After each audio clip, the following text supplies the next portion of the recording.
Ada Kalau di parentingnya Kanza sendiri sama injek. anak-anak gimana sih, kan apalagi kan sekarang kan berbeda-beda kan, L, Don sama Hadi juga seperti apa sih, kalau sama L gimana, kalau sama Don seperti apa?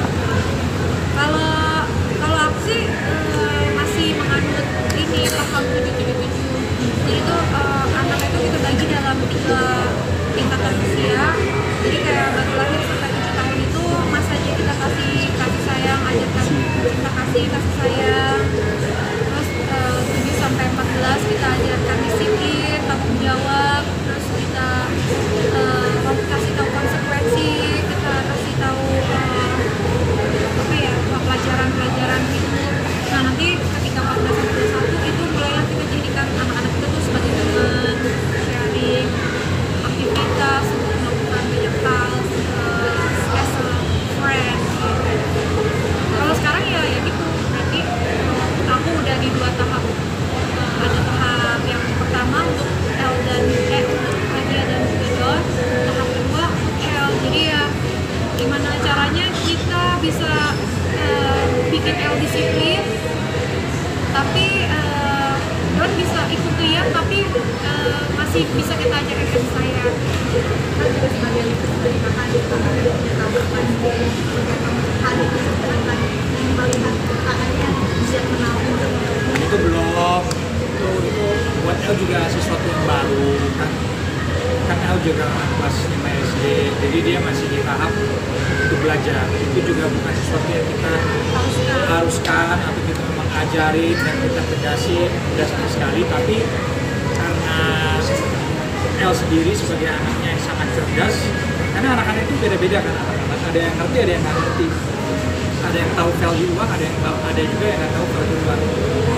Untuk El tahu value uang ya kita juga ada tambahin aja, kayak ekstras aja. Ya udah El kalau mau coba deh, bisa nggak kamu nabung. Jadi lebih ke task giving sih, bukan untuk dipelajarin kamu harus nabung. Itu aja sih sebenarnya. Jadi kalau adanya nanti mau ikut itu masih lama lah. Don tapi udah mulai, jadi dia kayak poin-poin itu dia suka masukin poin-poin di calenan gitu. Terus kayak aku ntar kalau aku udah kumpulin banyak aku beli ini itu gitu. Kayak gitu sih, yang simpel-simpel aja kalau kita. Yang gimana?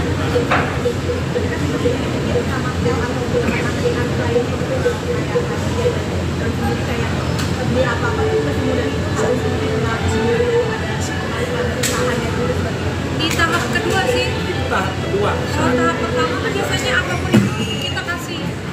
Kayak misalnya dia mau apa kasih, mau apa kasih, kita lihat dia mau ini mau itu kasih. Tapi nanti saatnya momen udah masuk usia 7 tahun ke 14, udah bisa dapat semua yang kamu mau lagi ya. Kamu harus tahu value, kamu harus belajar what you need, what you want gitu. Tapi Jadi balik lagi, kalau yang dari 7 tahun awal itu kita kasih, tapi kita kasih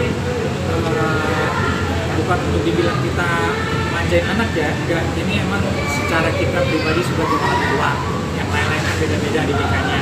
Jadi bukan yang dibilang spoiling, tapi emang itu cara kita untuk kasih sayang ke anak, untuk membuat dia selalu bahagia aja dulu. Nanti di usia 7 ya kayak ML, baru kita mengajarkan dia untuk menjadi lebih disiplin lah sama uang, menghargai uang itu. Terima kasih sudah menonton video ini. Jangan lupa subscribe dan aktifkan lonceng notifikasi supaya kamu nggak ketinggalan video terbaru dari Green.